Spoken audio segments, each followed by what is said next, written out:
Hello, everyone, and welcome back to The Red Path. Dara here with you again today, and I am joined by two of my boon companions. I'm joined here by Mike and Jay, two people that I regularly attend Warhammer tournaments with here in Ireland and beyond. And I have them on today because it's kind of a special episode, a one off kind of a thing.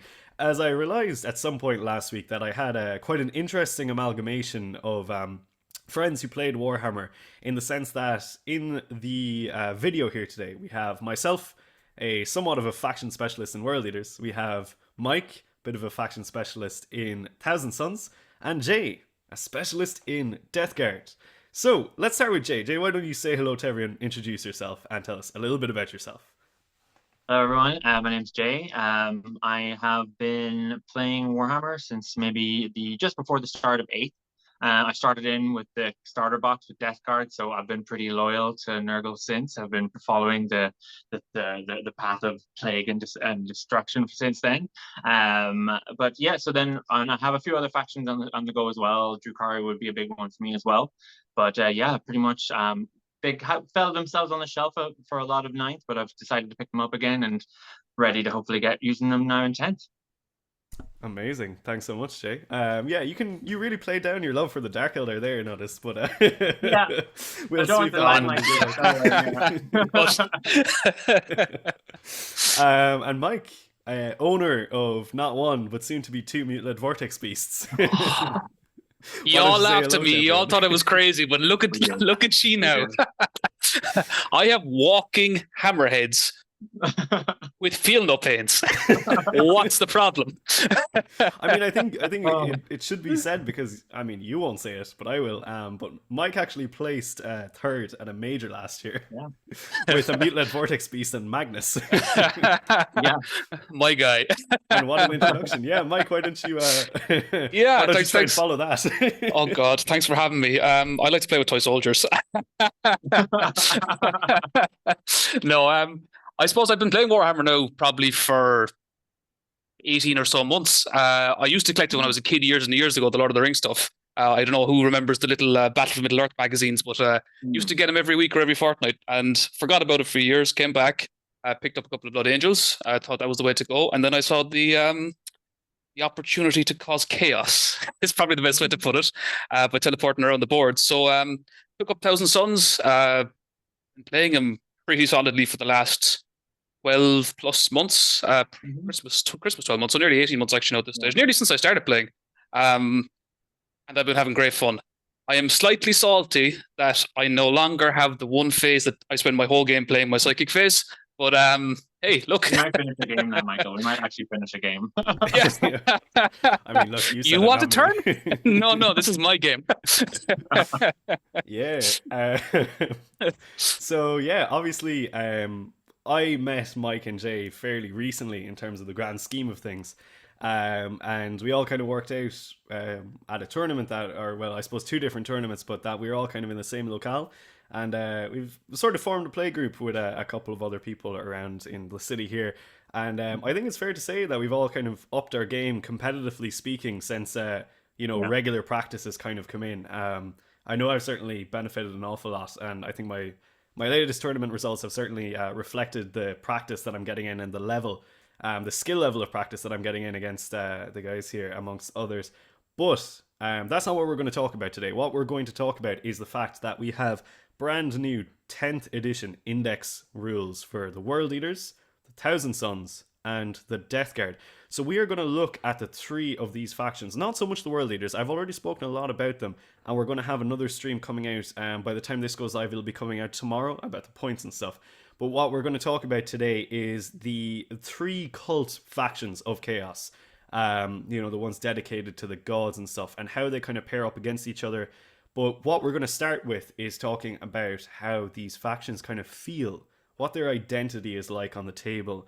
Do they seem to do what you think you want them to do, or do they kind of feel a little bit strange? I guess. And I think we're going to start off with Jay. Now, Jay, the internet has told me in the last couple of weeks, Death Guard are trash. They're terrible, Mhm. worst army in the Okay. game. There has never, in fact, been a worse army in any history of any edition ever. And I've certainly enjoyed keeping up with all the news. But is it true, Jay? You know, our Are deck you guard is baiting me bad. for likes? Are you baiting me for likes right now? No, I must say I joined in the outrage 100% at the start. And as you'll kind of see when I kind of explain the rules and stuff like that, how when you're saying there about play style and identity, how it just doesn't quite feel like how we want, I was playing the army and the likes of that. So it's definitely a really hard, like kind of almost like whiplash. I think everybody kind of suffered. But I'm here to say that I do think the rules are good. They're not what we wanted. They're not what we expected, but I do think there is a lot in there. We have a lot of punch and we have a lot of great synergies. And hopefully I'll be able to kind of maybe point out one or two that I've kind of talked about with you guys and even one of my other friends as well who plays Warhammer with me back home. So hopefully I can kind of highlight that. But yeah, I mean, should I get just into some of the kind of like major rules for Death Guard now? Absolutely, yeah. And I don't know, myself and Mike, we might jump in at random intervals to just be like, "Wow, really?" or whatever. So, Yeah, cool. So for context as well, for anyone watching, Mhm. at time of filming, I have read nothing regarding Thousand Sons and Deck Guard. I've just been trying to focus on World Eaters for a while. I can tell you literally anything, and you will not know any difference. And I'll It's probably going to be believe great. you. Very easy, just lying the whole time. Yeah. So everything is a 3+ and vulnerable save, and you can Pretty make it much. 2s for a turn. Mortal wounds everywhere. It's fantastic. Wonderful. Well, actually, I have heard that they actually do have that. So A couple. Anyway, yeah, let's kind of crack in with the deck guard though, Jay. How are you feeling about the identity? What does it look like for, or what do you think it'll be like to, I suppose, play deck guard? What's it going to kind of feel and look like on the table? Yeah, so it really seems like it's a huge melee focus now. Like it was, we did have that identity. It was quite a melee oriented army, but it wasn't really our main focus. We had melee to kind of back up some cool synergies and all that kind of stuff previously, and we did have some kind of really potent shooting to call out, the Plague Burst Caller and that. But now it really seems to have switched over to melee. I think like if you just use the search function on the PDF for the index, it's like melee, all of our special rules just fall under some sort of melee trope there. So I would really say our playstyle is really heavily on melee with some shooting support now. And again, I'll talk a little bit about that later on as well. But kind of for like the identity, it's actually more like it's really kind of falling back into the like trench fighting. It's really about like how I want to be in combat with you. All my auras, the contagion aura, starting at 3, going up to 6, and then 9 as the game progresses. You really want them to be close to you, and you want to be close to them because it's all about melee with Death Guard. Sounds like we're going to have a fantastic matchup. So, considering you took the -1 damage and Jay has the melee, I don't know who's playing what anymore. It did cross my mind that World Eaters seem to have feel no pains and -2 damage sprinkled across the board, and Death Guard getting good in melee. I'm like, hang on a minute now. Yeah. No. So it's a bit of a change up, like for sure, like to pretty much focus. Like one of the biggest kind of combos that I found is kind of do with melee as well, and even some of our defensive abilities, the few that we did get, we got like they all seem to be focused around melee. Like you have the Death Guard Terminator Sorcerer can give -1 damage in the fight phase. The what else is there? The Typhus gives a -1 to hit in the fight phase, and so on and so forth. And you'll see that a lot of these things, the Lord of Contagion gives mortal wounds at the start of the fight phase. So a lot of it seems to be actually really orientated around the fight phase completely. I see. Even on some of our defensive profiles, like I said. And like, is it just from picking up on something that you just said there, or kind of, I suppose, what you're going on about? Is it very like leader orientated in terms of like the structure of the army? Yeah, like I don't think you'll see very many Plague Marine squads that don't have at least one squad, like a one character leader. Like it's very, I kind of wrote this down as well. It's sort of, we've fallen into sort of a hero hammer play style almost. Okay. Like we want all of our characters running around. Now you're not overloading them with like enhancements and stuff like that, but you need these characters actually in the squads. Like with the Malignant Playcaster handing out a -1 to wound, the Death Guard Sorcerer giving the -1 damage. Even a lot of our durability is actually tied up to these characters being attached to the squads, and even a lot of our damage output. After reading through the sisters today, I found it very similar as well. All the squads are sort of like, they're okay, yeah, they can do some damage, and then you slap a character on and suddenly they're doing some crazy stuff. So that's kind of where I think we're really falling down. Maybe the odd 5-man squad of Plague Marines might slip through, but once you go over 5 Plague Marines, you need to have a character to really get some efficiency out of them. Right. Yeah. Yeah. That's. It seems to be a bit of a theme to me. Because I think Blood Angels are sort of in a Yeah. similar boat. Where they kind of meet Absolutely. loads of characters, and I mean Marines, shocking to nobody, I suppose, are very character orientated. Given the fact that they Hmm. have probably more character selections than World Eaters have unit selections in the entire book. So it makes me, I suppose, interested to see how things like the Tyranid matchup will go when if they see an army like that they can just switch on precision for their entire army. Oh, GG, good Yeah. luck. Yeah, you're. Thanks for playing. But oh, and I'm just already sweating over my opponents picking Assassinate as well, like, because most of my melee squads will have at least two characters attached to them to really, really ramp up that damage. So that already there, my two big Plague Man blobs that I'll talk about later on as well, like that's already maxed assassinate, like, you know what I mean, like I'm It's like, oh mad. god, yeah. And they want to be, and again, they want to be in melee, which is, even getting there in 10 seems like it's going to be a bit of an issue just with all the shooting that's happening. Hmm. So I'm hopeful that we can do a lot of damage when you get there, but it's really about getting there that'll be the issue with us, because as you probably heard as well, that a lot of the outcry about the movement kind of uh debuff, I suppose, that we took, everything pretty much went down an inch as well. So I said to you guys during the week, after we got the rules yesterday, we're like a melee rush army, but without the rush. We're slowly kind of Melee waddling crawl, our way yeah. towards you. Melee, we'd like to think about it, Army. Yeah, Yeah. yeah, yeah, Yeah. yeah. So I suppose, like, in that context, do you think I mean, at least to me anyway, my understanding of it, and I suppose going off what you're saying, is that like mechanized infantry seems to be kind of the vibe. Absolutely. Yeah. 100%. You won't see Plague Marines without a Land Raider or at least a Rhino with them. I've said to you guys, I'm kind of playing around with a double Raider list. I'd even possibly, if I'm thinking the Plague Marines are a good output for damage, I'm even thinking still another couple of Rhinos then with more Plague Marines attached to it as well. But I think I won't have space for that, because there's actually a lot of good support kind of vehicles then running around, like the Mythic Blight Haulers, Yeah. because we'll need that for the anti-tank. Our melee used to be great for anti-tank, actually. We could really sneak in some extra damage with it, but now with that stretching of the toughness characteristic, where even our melee now is kind of like, sure, if you get the odd lucky six for lethal, like that's going to be great, but I think we'll need some really good dedicated anti-tank with the likes of the Mythic Blight Hauler, and I don't even want to say the entropy cannon anymore because it's so short range and it's only going to strength 10, but that kind of idea. You have the But Mauler Because Fiend though, right? I'm sorry. You have the Mauler Fiends? No, actually, we don't have Mauler Fiends Oh. or the Forge Fiends, and we actually lost our Possessed as well. Oh, So that sheesh. was a sad piece, or a little bit of a RIP to the Possessed. I was like this close to buying those AOS Blight Lords and turning them into Possessed, Oh and I'm like, yeah, they're oh, so that's cool. that conversion down the drain. I'll see you maybe an 11th Possessed. I don't know. oh, Yeah, Jesus. who knows? What an addition of just stripping away units from chaos, though. It seems We to be got a the new theme, I one. guess. We got a new one. I showed you guys the other day. We got an Icon Bearer, new character. Yeah, Ooh. Another new character for the deck guard. I'm shocked. yeah, Fantastic. another character to attach. Yeah. Yeah. So I guess like character heavy semi mechanized infantry is kind of Yeah. the vibe, I guess, for deck guard. Yeah. Which is 100. it's interesting. It's going to be, I suppose, highly points dependent because those characters, it seems like they're going to add up a lot. And I guess if you're thinking about including, I suppose, is it unreasonable to say like 8 characters or more, maybe? Yeah, like the list I'm kind of throwing around at the moment has at least 4 in those 2 Plague Marine blobs, and then at least 3 more along with the Terminator squads that I'm thinking of bringing. Wow, yeah. So that's even that alone, and that's not including the Death Guard Demon Prince that probably is going to be rocking around trying to give us some FNTs, trying to help us stay on the board. What do you mean you don't So have yeah, them you'll baked into probably your see a data lot of that. sheet? Yeah. Sounds like a skill issue. Quite Ooh. possibly, quite Well. possibly. Yeah, interesting.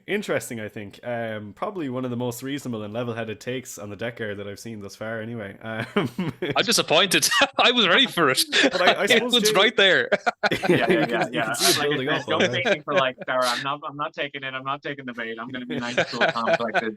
You'll But cut I away suppose later in on, and I'll come back, and I'll just be like in tears and like turning into a hard lump of salt in the corner. But I'm trying to be level-headed. in like a genuine and honest a question, like how do you feel about like the deck guard, like the aesthetic that they've kind of pushed? Like, is it something that, because I know you were saying before that you were quite eager to play that durability build, but like the direction that they've gone, that sort of trench fighter thing, I suppose to me it kind of seems cool. But like, how do you feel about it? Yeah, like it definitely was like I was coming off the back of playing Drukhari for pretty much the entirety of ninth there. Like that was pretty much my main army for ninth. And I kind of cycled my way through the sub factions, going from the lightning fast mechanized cabal to the lightning fast melee witch cult to the durable. So I was ready to just tip over that from going into sort of durable to like actually having an armor save and like actually being a durable, kind of more deliberate army. And I think that was one of the main reasons why I think I personally got so like I had such a visceral reaction, because I feel like my dreams of 10th were stolen from me of being this like heavily armored, durable army walking forward. But like I said, I think everybody who loves Death Guard at the moment is kind of suffering whiplash, I think. And I think once we kind of calm down a little bit and have a look at some of the stuff that we can do, I'm not going to say that we're going to be topping the tournament scenes, but I think this identity, like I said, is still falling into that trench fighter, which is very much so lore appropriate, very deliberate approach, and melee and like debilitating our opponents does really fit into the lore, and it does fit that idea. But just if there was just that one little extra bit about durability, it would have actually been a jackpot with this. I think if we had some more wider access to FNPs and damage reduction, I really think this codex actually would have been a real star codex lore and fluff wise. And like that correspondence, because everything else actually really does really suit the Death Guard. It's just I think we're really suffering from that change in identity a little bit with the durability. I think you put it perfectly, to be honest. Yeah, that was great. Absolutely fantastic summary. I think it kind of echoes a lot of, I suppose, the outside impression that I have of the Death Guard as well. Obviously, very, very limited impression given the fact that I haven't been keeping up with it, but the kind of snippets that I have been gathering, like that's sort of the vibe that I got as well. And I do agree that like you're just slightly missing that durability aspect. Yeah, like the higher toughness is great and it really will help out in certain situations. Like, you know, toughness, our strength 4 or 5, and I believe like the 8th break points, we're going to be laughing at that kind of those kind of firepower in that, but that only goes so far. Very true, yeah. So, Michael, God. tell me about I promise. I promise I've read my codex. I know what's happening. Yeah. One second. I prepared for this. Excellent. That's all you need to know. That's literally all you need to know. It's all Magnus. Is it all Magnus? Tell me more. It feels like it, to be deadly honest with you. So like Thousand Sons and Ninth, the way I played him at least, like a lot of the army was about being durable, but also not being slow. Simply because you had this teleport ability that sometimes you like one turn in a game you could teleport 2 units, which was fantastic. It meant that there was no point where like your big slow 10-man brick of scarabs is going to end up somewhere that they're useless for the game, which happens a lot with like Terminator bricks. You know, big slow units, they can tank, but they're not going anywhere. But Thousand Sons in ninth, at least, they were mobile, which was fantastic, and they had loads of damage. And we had a psychic phase. We no longer have a psychic phase. To be honest with you, in 10th, I think the codex by itself is full of loads of lovely tricks and kind of combinations and stuff you can do with it. I'm not 100% gone on rubrics or scarabs. They're fine. I don't think they really do a pile of damage. There's a couple of combinations you can use to really amp it up.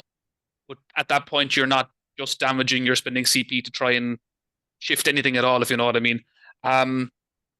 There's still a teleport, which is handy. There's a lot of characters. Yeah, there's just one and once a game. There's no character that gives you a teleport, no? It's an enhancement. So instead of being a relic before, it's an enhancement now. A non-named character can take it. But once a game, you get to teleport, and it doesn't come down the same turn. It actually puts you into reserve and comes down the following turn. So it's actually much reduced in what you can do with it. But in terms of units in the codex, I mean, like we're still shooty, and we've gone from having psychic phase where you really like. Anytime I've played you guys, and I've gotten a bit of stick about this, is that my psychic phase and my movement phase before it is with 3 hours is 2.5 hours before I'm done. Yeah, the introduction of the chess clock crippled. Yeah, it was my win rate just went down. No, in ninth, you had to be so careful. It was actually a really good way to learn the game. Like I play a bit of Blood Angels as well too. because I played so much Thousand Suns, you had to be so careful where you put stuff, because with Mortal Wounds, the Psychic phase in ninth, it was literally your smite was damage to the closest thing. So unless you lined yourself up to be the closest in the order that you needed to do stuff, you weren't going anywhere basically. In 10th at least now, the Psychic is after becoming range attacks mostly. There's a couple of Cabal things. I don't know if you're familiar with Cabal. Like this is the army rules Cabal points. You get to do these abilities that cost points that your units generate every turn. But that was boosting the Psychic phase. Now it's more about reroll an armor save, or just do lots of mortal wounds if you roll a dice. There's a couple of there's what a good mechanic there. Yeah, it's fine. Look, I'm not giving out. There's but like in 10th, it's just it's more forgiving in the positioning because you don't really have to line up. You just have to make sure you've range of what you want to shoot. So look, most of the units are not 1,000,000% gone on. They're okay. I'm not going to say that like Terminators went to toughness 5, all Terminators went to toughness 5, so that could be that little extra bit of a boost there. Rubrics got reroll wounds, which is fine, but the problem is, like in 9th, a big problem Thousand Suns had was dealing with armor. Like if you put your army, like every time I played you in particular, Dara, every time you put like 3 rhinos on the board, or 2 rhinos and 2 drills, or just anything with an actual high toughness, Thousand Suns are no way through it. Yeah. If it's screened, you're not getting it basically, and then you can charge out of it. In 10th, that's kind of gone because of like my precious Vortex Beast is there now. It's a hammerhead gunship floating around inside it. There's a couple like there's combinations there, but realistically, the only star of the show in that codex, the only unit that will carry it is Magnus, which is I'm delighted because he was fine in 9th. He was very, very fragile, but in 10th, watch out. Watch out. He's unbelievable. Tell me about Magnus. I actually just don't know what he does. What doesn't he do? Basically, so half the power in the army is supposed to come from our detachment rule, where we can either psychic attacks or either sustained hit 1, lethal hits, or exploding 6s. Devastating wounds. For most of the sorcerers in the army, you're going to want to use devastating wounds simply because of it turns all psychic attacks that you roll a 6 on into a devastating wound. However, when you Magnus in the army, you probably want to go for sustained hits because his main attack is a psychic attack that has devastating wounds by default. It's 3d3 shots. I think it's range 18 or something. It's longish. You can make it longer with the Cabal ability. But if you get anyway half decent number of shots on that, okay, there's a strategy in the codex that lets you re-roll all psychic attack hits and all psychic attack wounds. So basically what you end up doing is, because you're hitting on 2s anyway, you have a +1 to hit and +1 to wound in them. You're going to fish for 6s. So you say you roll an average of 6 hits. The first roll you get 1 6. You re-roll everything, you get like maybe 2 more 6s. You maybe get a 1. You probably end up with, maybe 10 hits.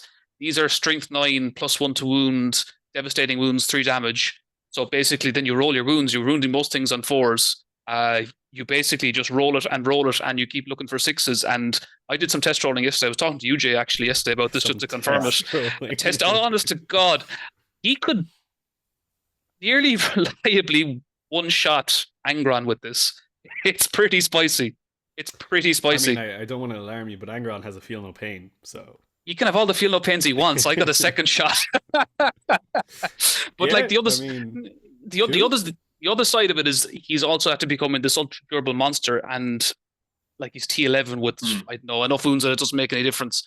But because of the Thousand Suns abilities to either reroll saves with Cabal points or change damage of attacks to 0, of failed saves to 0, you end up with basically this thing where 2 at least wounds I get through will be 0 damage, and you have a great chance of basically between the CP reroll and the Cabal reroll of saving one of the 2 other ones that went through.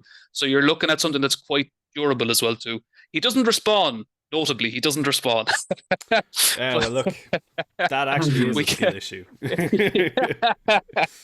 Someone told me I just have to roll better. I think Command Mark strikes again. Yeah, I'm telling you. But look, I think there's a lot of tools in the codex. There's a lot of play. I think on its own, in a vacuum, the codex is full of interesting things. It's full of nice tricks and combos, and It's not, I don't think, as character reliant as Death Guard, although you That's can what I was definitely. literally just about to ask you. Yeah, is it kind Yeah, of more reliant on, I suppose, like a strange matrix of combinations rather than necessarily buffs from leaders? I think so. I think the main reason you'll ever want leaders in this army, I don't think most of their abilities are probably worth the points. Well, I haven't seen the points yet, but I'm going to assume that they're probably going to be pointed quite high. I've watched a couple of streams there of people test playing them, and they seem to have a very small amount of stuff on the table. But Is that because they're bringing Magnus? Do you think, or possibly, he was yeah, in the list that I saw, but at Yeah, the same time, it doesn't necessarily mean that's the case. of course, But yeah, the main reason you'll want them is to get cabal points. I don't think they're going to really do that much on their own. They can go into squads and give you sustained hits on bolters, which is fine, or you can get yeah, it's lethal very hits on average. bolters, which is better, but you're still only AP1, so it's okay. I wouldn't rely on them for killing big stuff, if you know what I mean. Um, And question, you don't need them to activate your faction ability. Is that your psyker in your squad is enough to activate that, isn't it? yeah, it just calls out a psyker in your army basically. So like Cool. you can do any number of cabal abilities you want in a phase. To the best of my knowledge, I must read this through again. But one psyker can only do one cabal ability per phase. So if you have only Yeah. one on the table, you can only do one regardless. Well, you might have points to do them, but you know what I mean. Like it's Yeah. there's like in a vacuum that army. I think there's loads of cool stuff to do. But looking outside of the army at some of the stuff you're going to face into, Yeah, I that's the wouldn't be problem. confident. Like I wouldn't be confident to some of your armies. I'll put it to you that way. Interesting, yeah, interesting. I I suppose from my perspective, and we're going to talk about this a little bit more in the second half, but like I fancy my chances into both. But Mm, it's an interesting one. It kind of Mhm. feels like, in a sense, so like the from again outside perspective and all that. But Thousand Sons and Ninth were a very complex army to play, and as you say, you had Yeah. to get everything right in that psychic phase. It was very very important, and there would generally be one or two psychic phases per game where it was like, if I mess this up now, the game's over. You know, yeah, exactly. so like that complexity sort of seems to still be there in my mind.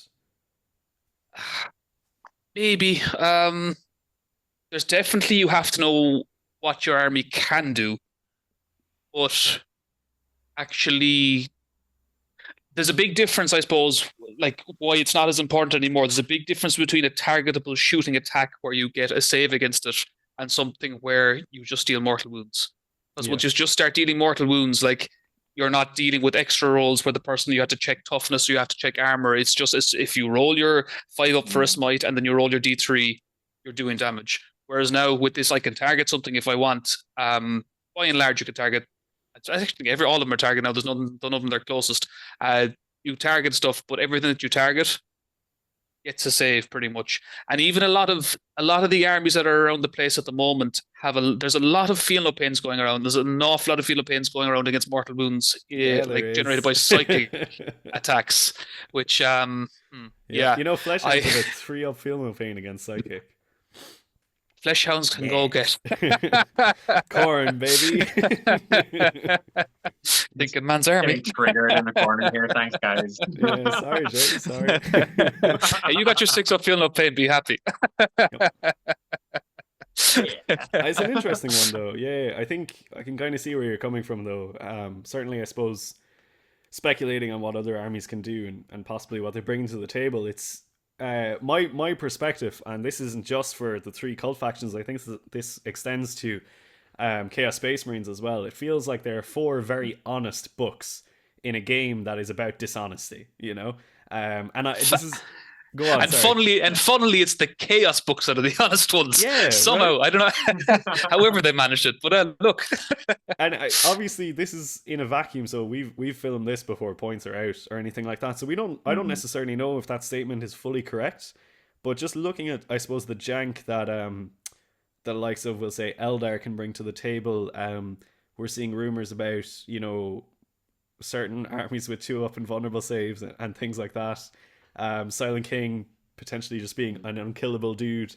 Again, we don't know if these things are necessarily true yet, but like it's very much like, then you look at the chaos stuff and it's like, well, this is your kind of run of the mill. Again, as I say, super honest. You know, it's like a a working person's army. You know, they kind of put it down and it does exactly what it says. It's a Yeah. Ron Seal army, as Jamie is it fond has of saying. it has a goal, and it sticks to it. Like it's not you're not substituting dice for stuff. You don't have this extra pool. Well, I know Thousand Sons have cabal points, but they're not dice that we can just swap in. I actually am substituting dice for stuff, so.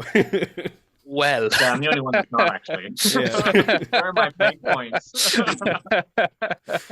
It's but like, I mean, if someone asks me, it's like, what does World Eaters do? I'm like, well, they're extremely fast and they're very killing in combat. They're like, oh, but what about the tricks? And I'm like, we don't have tricks. I just told you our two things. That's what we do. Deck Guard is like, well, what do you guys do? It's like, well, we're not very fast and we generally can potentially kill things in combat. And then it's like, is that it? And it's like, yep. And then Thousand Sons, it's like, what do you guys do? And it's like, I don't know. And neither do no you. one knows. We'll it's find fantastic. out on a voyage of discovery together. But we're both going into it at a disadvantage. Absolutely. Yeah, I don't know. It's a weird one. It feels like actually, again, this is purely speculation, but that like the Chaos books were sort of written as a unit, a group of rules kind of together. And then like stuff like Eldar and Marines and all them were just like written separately, and there was like no communication between the two groups about how those things were going to interact. And yeah, I don't know. Like, do you guys think that that's kind of necessarily a true statement, or what would you say? Yeah, like we've definitely heard from like even previous playtesting and stuff, like they do it in pods. Like that's a pretty well known and established fact that they do that. So I wouldn't be surprised that if I don't necessarily quite think that maybe they were done together, but I think it's maybe a little bit evident in some instances that some were definitely tested against others. Like I do think Death Guard, I was even saying this to one of my other friends now, the tinfoil hat has firmly been placed back on the head now, guys, so you're ready. But I do think that whatever pod Death Guard were tested with couldn't deal with the damage reduction and the feel no pains. So they were like, oh, we better ease this back here now so that other armies have a chance. And then these other pods with the likes of all these, like the Dark Angels, you see them getting even much more tougher and better durability than we do. And it's just like, they were obviously not tested against the same armies. That was, in some, that's very, very clear. So I'd say you definitely probably had us being the sensible ones of the groups being like, oh yes, I'll pare back my rules because you can't handle it. And then you have everybody else having like fireworks and they're running around going crazy. Everyone else, it's like, it's almost like an arms race. It's like, oh, we tested these things, so I made you better. And then we tested it again, so we made those guys better. And it's like a scaling ladder, and it's like a descending ladder for chaos. How far are we going to go? Like, oh, no, that's too much. Yeah, that's too much. I do think there's a whole issue with the testing, though. Like I said the other day, I bet you by the time this is done, I would put money with you that we will be able to pick out the books that were tested against each other. Just from the balance of the game, we'll probably be able to pick out the books that are tested against each other, see how those armies interact, and like who comes out ahead. Are they way ahead? Are they close? Is it kind of in between?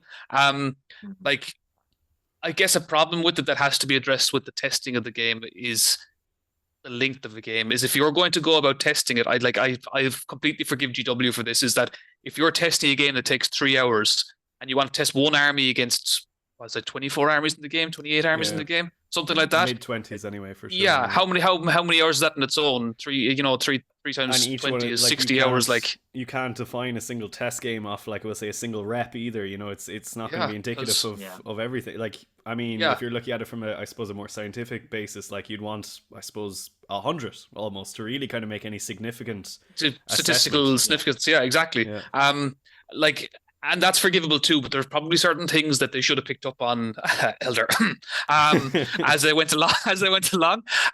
Or even I suppose something as simple as having the same stratagem in Marine books costing different things, because like I saw today that like there's a lot of Chaos stratagems that are the same as the Marine ones, and the Chaos ones are all 2 CP and the Marine ones are all 1. And that is like just one of those things. I mean, look, I'm not to pick on it and stuff, not to divulge too much into it, but like we literally saw today at time of filming, Death Watch, their index just released with a nerf built into it, an FAQ about devastating wounds being removed from one of their stratagems. Like the fact that like they missed that, and it was like the first thing that Death Watch people saw when they're 20 minutes. It took 20 minutes, and they was up on. I browse Reddit too much. I'll admit that, but in 20 minutes there was a post up about 70 mortal wounds in a phase or something. It's like, how do you? How'd you see past How that? do you miss this? You know, Yeah, it's the same with the craft world. Like as soon as we saw the D-cannon profile, I remember we were It's like, we were ooh. immediately saying it to each other, just like this can't be real. Like it No. can't. Or even like the fire prism. You know, Yeah. did it need full rerolls? Probably not. Yeah. It's just very strange to me. I'd but say, but you were talking about that arms race there, and I'd say they were like, oh, well, we can't give the hammerhead that, and then not give something like the fire prism. The Vortex that, Beast. Or the Vortex Beast, you know. do you think they made the you give that. Yeah, do you think they made like the stat block for the Vortex Beast first before everything else? And then said, we want a hammerhead to look like that. They were kind of like, this is like our. Do you know the way they often say that like the Space Marine is like their base model and everything is built? Oh my god! See, I brought him. This guy. You see, everyone wants this now, and only I have it because I was the person who believes. I hate you so much. Wait for 3 of them to arrive, then you can hate me. The thing is, I have such like an inbuilt hatred for that thing anyway, because like whenever you ran it against me, I was just unable to kill it. I was sending like bricks of 10 chosen into it, and they were all dying somehow. For unknown reasons. It was only T7. I don't know why they didn't kill it. Yeah. My best I thought game. you were going to get about the fact that there's no Khorne version, even though there is a Khorne version. I thought that's why you were going to say you hated it. I mean, look, you're the one bringing the salt to there we go. the video today, Jay, so let's not divulge too much. But yeah, I suppose to round off that, I suppose the trio and stuff, and I guess a lot of people probably already know my thoughts and stuff, and we're, as I say, at time of release, there's going to be a stream tomorrow talking a little bit more about this, but in terms of the world leaders, I think it's actually very similar in terms of style to the deck guard. As Jay was saying, it's probably not as character heavy. It's actually probably sitting somewhere in between Thousand Suns and deck guard. So in a way, I actually really like how the 3 of them are kind of distinct from each other in that basis. Characters are definitely very helpful for us. Sure. They bring a lot of good buffs to the table. I wouldn't say the army relies on them, and you can definitely build a very strong world leaders army without them. But they bring a lot. Okay, Mike, what do you want to say? I can see you coming. The only thing world leaders rely on is how well you can rapid ingress Angron. That's it. That's all you need to know. So while I think Angron is a fantastic choice for the army, and you can build really good lists around Angron, I don't think he's like an auto take. I think there are some fantastic other builds in that list. Controversial. Yeah, man, Tell us why. Why is he not an auto take? What's wrong with him? What has he done wrong? Magnus said nothing wrong. What has Angron done wrong? It's not so much that he's done anything wrong or that like there's a problem with his profile. I just think that the way the book is written is that, in my opinion, the internal, I suppose, landscape of the book is this like sandbox where you can, depending on how you play the game, like you the person, and your preferred playstyle, you can actually build a list that's going to suit you. So if your preferred playstyle is something like massed infantry, and it doesn't rely on a very big centerpiece unit that you have to manage carefully in terms of how and when you introduce it, so like Angron in this case, you don't have to use him to be viable. So you can kind of play to your own strengths, bring in an army that is as good as an Angron army, but then because your own strength might be a mass infantry sort of thing, you do better with it. Equally, if you kind of focus around, we'll say, building an army of like 3 or 4 death ball units, you can totally do that too. You can have stacked berserker squads with Khorne, with master of executions, giving them fight first and free heroics. Tasty, yeah. Yeah, like so, and like that's only scratching the surface. Like you could do Invocatus or a Juggerlord in a unit of Exalted 8-bound, for example. Like there's a host of different interesting things you can do. And then you can just choose not to bring any characters, essentially, and just go, I'm going to mass 8-bound, I'm going to mass Berserkers, double Land Raider with full of Berserkers, that kind of a vibe. Or if you really want, you can bring a Demon Prince who gives off a 4+ invulnerable save. You can bring 120 Jackals. Is he good now? Every turn, you can give them a 5-up feel no pain. It's not good, but you can do it. I feel like in 10th, I'd like, maybe you guys do disagree with this, but I feel like in 10th, when you're building an army, what you have to decide first is what's your plan for dealing with high toughness units. So the first thing you need to figure out is how are you going to deal with the tanks or the knights or the rhinos or whatever happens to be coming against you at the table. Strength 4 won't cut anymore. Strength 5 still probably not. Yeah. I think the interesting thing on that, and I completely agree, is initially a load of people were saying world leaders have no way of dealing with anti-tank. Oh, they do. oh, they do. There are so many things in our book that are strength 14, which go to strength 15 on the charge. and we have a +1 to wound stratagem for 1 CP. Swing your chain axe harder. Yeah, I mean, you can have Angron clapping a knight, wounding on 2s. You can have Exalted 8-bound, wounding most things in the game. And in fact, I think the only thing Exalted 8-bound don't wound on 2s is a Warlord Titan with 1 CP. There you go. See? Yeah, I think we're actually okay for anti-tank. So but if you want to bake in anti-tank, going back on what you said, because I totally agree with you, even in that aspect, you're not funneled into one choice in World Eaters, because you have the 2 forms of 8-bound, both of which can do the job. You have Angron, you have Mauler Fiends, you have Hellbrutes, which can actually do it as well. You have a host of other things. Land Raiders for fire support. Forge Fiends can actually weirdly do it as well. Their ectoplasma is very good. Strangely, that's good. Yeah, like I wanted to find a problem with the Forge Fiend data sheet and I couldn't. Wait till you see the points. Yeah, okay, look, the least points is potentially the problem with the Forge Fiend, because at 175, that's a bit of a stinger. But anyway, it's interesting. So I think that's kind of where the World Leaders aesthetic is, and I guess the answer is it doesn't really have one necessarily. Yeah, it's good. I suppose the good news, like what you're saying there with where your anti-tank comes from and stuff, is that it's things that will play into your game style anyway. So you're like, everything's running up the board, so it'll be part of the wave or whatever we want to play it. It'll probably all want to go to combat. You're not trying to have something like death cards, for example. Now I know Jay, you play death card a little bit different to a lot of people. You were kind of a mechanized death card back along, but your shooting doesn't necessarily arrive on platforms that want to get into combat with your troops. Whereas Dara, your World Eaters, everything wants to get into combat. So things are going to start tagging stuff and consolidating and all the rest. And it's suddenly, it kind of does it nearly by accident once you get your positioning right in the first place. It's just happening, basically. Yeah. Yeah. It's the tools are there and they're all going the same direction, you know? And they're going there so fast. The speed in World Eaters, and I already thought in 9th edition they were fast, but geez, like they're really fast now. They might be too fast. How do you feel about losing your auto 45 secondaries? I mean, look, I didn't like them being in the game as they were, so I'll say goodbye to them quite happily. And in exchange, I've got Angron, who can move 22 inches and still charge, so I'll take that for $1. All about Angron, boy. Yeah, of course, Big Daddy.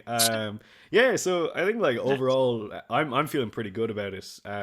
There's like, it's brilliant because we went from a codex which, I mean, let's be real, outside of the fringe cases and me really, really forcing specific builds to work when they had no right to do so, we had 2 playstyles in 9th. It was the Angron more one of those. But we had the Angron builds, we had Invocatus. And I think now there's like, not like infinite builds, but there's definitely like a plethora of new ideas that people can play with. And I'm excited for that. But I think we'll move on now and talk a little bit. Them team up together actually now that they're not competing for the same kind of spot as the leader. It's actually really cool to see them actually kind of run together now. Yeah, I think Angron still has the caveat that he has to be the warlord, but that doesn't really mean anything anymore, so it's fine, you know. Yeah, so that's, I suppose, our thoughts on our own factions, but I think I want to dial in a little bit on the filth, you know, the foul combinations that we're after digging up. I got my bag of salt here somewhere. Hang on a second. Okay. It's in your bag of salt. Fucking the dog went with it. Yeah, let's. Okay, filth in the armies. Yeah, let's filth in the armies. I don't have any filth. My army's very balanced. You don't have any combos? Anything to share with the gang? Oh God, I don't know. Rubrics maybe. With precision. Funnily, I don't think that's the worst part of the army. It's like a Magnus mortar round is in the filth in the army because much like Angron, you can deep strike Magnus. And if you don't want to deep strike Magnus because he has the psychic keyword and all his attacks, you can actually use that strat to fire out of indirect. You can give him an extra 9-inch range. You have precision, so you can target characters. Is this on the same profile you described earlier? Before you go on. Yeah. Oh, so, okay, wow. Yeah. So as far as I'm aware now, I've only read this twice, and I am not known for picking up the rules the first time I read it. So generous. The laughing. Yeah, I don't appreciate it. But the way it works, there's a couple of interactions you can use here between cabal points and strategies and data sheet abilities. For example, for Magnus, it's great. You could equally do the same thing on a block of scarabs. It doesn't make too much of a difference. I just think Magnus is probably the best target for it. But what you do is as long so the first part of it is a cabal. Is it a cabal? No, it's a stratagem. I think it's a stratagem where if a unit in your army, a psyker in your army, can see another unit in your opponent's army, that means for 2 CP, other units in your army can attack that unit even if they can't see it. It has to be in range. The Grey Knight one, right? Like hammer or whatever And a it's called. psychic attack, right? Yeah. Psychic attack as well too, yes. So that's the other part of it. Okay. That's not a problem. So that's where you start. You either go Magnus, who is psychic attacks by default, or you can go with you go with any character you want. There's Doom Bolts and stuff like that flying around too. But you for another CP, you can change all the units Infernal Bolters and Infernal Pistols to psychic weapons. And you just go at so good. What the fuck? and that, right? That's not even the worst. Can you do that on Scarabs? Yes, absolutely. You can do it in Scarabs. You're range 24, right, on Scarabs, but for an extra like 5 Cabal points or something, you can add 9 to that range. So you're range like 33. And that also matters because Scarabs are now 2 shots. We lost the is it Bolter Discipline or something where you get 4 shots on combi weapons the whole time? Now it's just 2 shots, but it's rapid fire 2. So you have to be within half range. So you can use the extra 9 inches to get yourself into half range, which is very handy. In addition, this gets way worse. Don't worry, this gets much worse. In addition, if you're using Scarabs, for example, if Magnus is standing close to him, he is an aura that affects psychic weapons, where if there's a psychic weapon being used, they get +1 to hit and +1 to wound. Oh, wow. So you've now got a strength. You said you had no anti-tank, yeah? Well, we're not to the best part yet. So basically what happens then is you have a strength 5 bolter that's firing magic missiles with +1 to hit and +1 to wound. Now, I'm just waiting for you to say devastating wounds at any point. No, we're not there yet. I'm going to lose my train of thought. This is the next thing. Next thing you want to do, right? The next thing you want to do is you want to spend 1 more CP for full rerolls to hit and full rerolls to wound on psychic weapons. And finally, when you've that done, you're going to take your pick of either devastating wounds, which is nice, but hear me out, I think this is better. You go sustained hits. I was going to say, and then you sustained hits, and you spend 9 more Cabal points to make the unit you're firing at not have an armor save. Oh shit! Oh, that's so good. Just no armor save. No armor save. You get an invuln. Exploding 6s, full reroll hits, full reroll wounds. You get an invuln, but you have someone who takes a Baneblade. You have someone who takes a Monolith. You have someone who takes as many Demon Russes as you want. They might have a 2+ armor save, but they're not going to get it. They're not going to get it. It just goes straight through. The investment is significant, to say the least. It's a lot. Yeah. It's an awful lot. And it's definitely a thinking man's move, as you're fond of saying. Yeah, absolutely. There's no positioning. Like, you need to be within 18 inches in like several places with different psychers to be able to have this go off. So there's a bit of your positioning power is still there.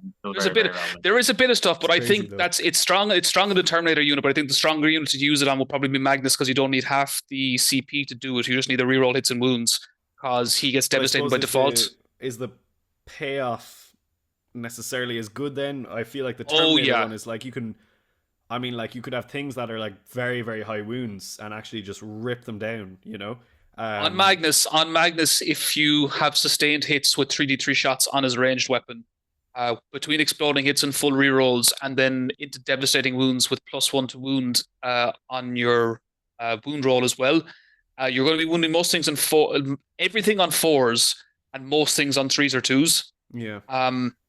It's worth literally picking up any 6 and any dice that's not a 6 in that wound roll and going again. Yeah. Because if you turn off their armor saves, it's only AP -2, I think, on that attack. But if you turn off their armor save, in addition to doing the mortal wounds, it's 3 damage attacks. There's not much going to survive it, to be deadly honest with you. You can take any unit you want, it's probably not going to go through it. Like, that'll rip 4 or 5 Terminators out of a Terminator unit on its own if you really want to. It'll rip a land to bit. Yeah. It's brutal. And the best part about it is you can also, if you really want to, you can do our Angron strat, where you put him in deep strike and then rapid ingress him into an army behind a building. He moves 14. He can move 16 if he wants. One thing I didn't mention earlier, which I think is hilarious. I think we can all agree we dislike Tau. Can we agree on that? I think we can agree on that. Yeah. Magnus on his profile, much like a lot of the other big units, has 3 abilities listed. Select one. Is one anti-tau? Yes. Yes. So his first one is -1 damage. So that's back to his old whatever he had before, his -1 damage built in. Yeah. For himself, Okay. basically, yeah. The third one is +2 movement. But the second one in the middle is pick any enemy unit within 24 inches, make their guns hazards. Oh, that's so funny. You put that on a unit of crisis battle suits with 3 guns each, and as far as I know, their little drones now count as tokens in the unit. So if they fire, they also have to roll hazardous. And if any of them roll a 1, that's so funny. Oh my god, that's amazing. It's fantastic. The vehicle keyword, yeah, because they still have the they're just battle suits as far as I know. It's just literally anti-tau. It's fantastic. There's no other unit you can put it on like Hellblasters or something or whatever. They're going to have to roll anyway. Like you lose a model, that's fine, but crisis suits. Yeah, or the Land Fortress, or I mean, whatever you want. Whatever you want. Yeah, it's fantastic. -1 damage is probably the one you're going to go for. But and what's the third option? That's the +1 strength. So you +2 movement. You have -1 damage, or you have that hazardous weapon one. Movement. Yeah. So the +2 movement for that first turn, but yeah, that's definitely where you're going to live. Very, very good. Like so when do you activate that buff? So it's funny. You select which one you're going to use at the start of the battle round. So if you actually end up going second, you can still select -1 damage at the start of the battle round, which is fine. You can't wrap it and Gressam in. You can't wrap it and Gressam in. Like well, at the start of the battle round, I don't know how the interaction works. I haven't looked into it that much. But basically, if you select the second ability where something becomes hazardous, that ability is active, but you only choose your target at the start of their shooting phase. Right. Oh, so you keep in your pocket. Their moving phase being like, stay 24 inches away, or else. I love it. Yeah. So it's fantastic. It's a funny combo. How strong it is, I don't know, but it's definitely something to watch out for if you happen to see someone playing Magnus, because he is legitimately tough. Now you will have a hard time taking him down, probably. So the fact that he can put out so much damage is just fantastic. Yeah. It's really good. He deserved it, to be honest. He had a very long time being perceived as below par. I know you had great success with him, but you had to work to make that happen. It was never easy.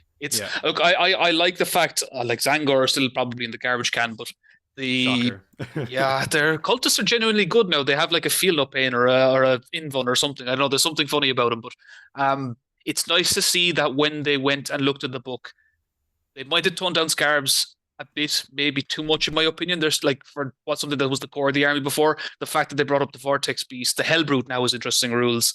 Magnus is fantastic. There's a lot to like in the book.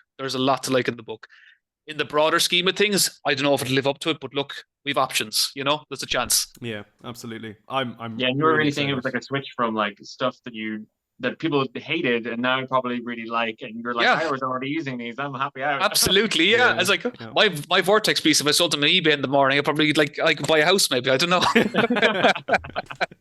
Absolutely, yeah. Hot commodity right now. Jeez, it's the same kind of high value marketplace as the World Eater Maulers and Forge Fiends. But yeah, let's flip back to the Stinky Boys, to Deck Guard, Jay. Well, you officially, my combo's back with kind of feeling a little bit like a shrunken worm in the corner now after doing some of that nonsense. But I've been assured by you though that you got some filth, so I'm here for it. Yeah, it's got some filth. I even did the math on it, or I got my friend to do it the math, because let's be real, I'm too gay for math. It's not going to be something I can do. But so yeah, Plague Marines, I think will obviously be actually a really big focus, because obviously there's like about 8 characters that you can attach on. Unfortunately, I do think I think I've already identified the 2 that you're almost always going to attach to them, and then maybe one of the other ones sometimes to replace the other one. Maybe if you somehow have more than 3 squads of Plague Marines for some reason or another. But so you go for the 10 kind of melee. Like I said, seems to be a big focus for us, because a lot of our damage reduction and stuff like that exists in the fight phase. So that's really where you want to be, so we can actually get that kind of that durable feel to us. But so 10-man squad of Plague Marines with they've consolidated all these heavy weapons down to just being heavy plague weapons now. Strength 8, AP 2, damage 2. They are hitting on 4s. Don't worry, we have a way to help out with that later on. And then you have up to 4 bubotic weapons, which is like the consolidation of all the lighter kind of melee weapons now. And they're 4 attacks and strength 5, AP 2, damage 1. Oh, so that's a nice it profile. okay. Yeah, Jeez. pretty nice. Especially with always remember, my friend did the math for me, and I was like, just make sure you did add in the -1 toughness, because that's actually suddenly you're wounding Terminators with that second profile on 3s. So that's actually a really big thing there as well. I keep forgetting that. Yeah. Wow. Yeah. Actually, So, that's a lovely profile. Yeah, it's really nice. You need to make sure you're taking that into consideration with the -1 toughness when it comes to it. Like, and can everyone take that weapon, that 5-2-1 weapon? So no, only 4 models can, and then out of 10. Okay. Out of 10, yeah. Well, technically, you could swap one of the heavy weapons for a 5th one of those, but obviously you want the heavy weapons rather, because that's the playing champion at that. Yeah. And then you have like a few piddly extra attacks from just the knives, 3, strength 4, AP 0, damage 1, but they're not the highlight. And these are all lethal hits as well, correct? Everything's lethal hits, yeah. Every single one of these things is lethal hits, yeah. So it's quite a good few amount of attacks. It's 15 with that heavy profile, 16 with the smaller one, and then you have a few extra little bits and pieces there. So then you have a whole slew of actual characters that you can attach on here. Like I'm saying, it's pretty ridiculous. It's 1, 2, 3, 4, 5, 6, 7, 8, 9 characters that you can attach onto a Plague Marine squad. Yes. Now, I think the wording, I need to make sure it is 100% this. I do believe you can only attach up to 2.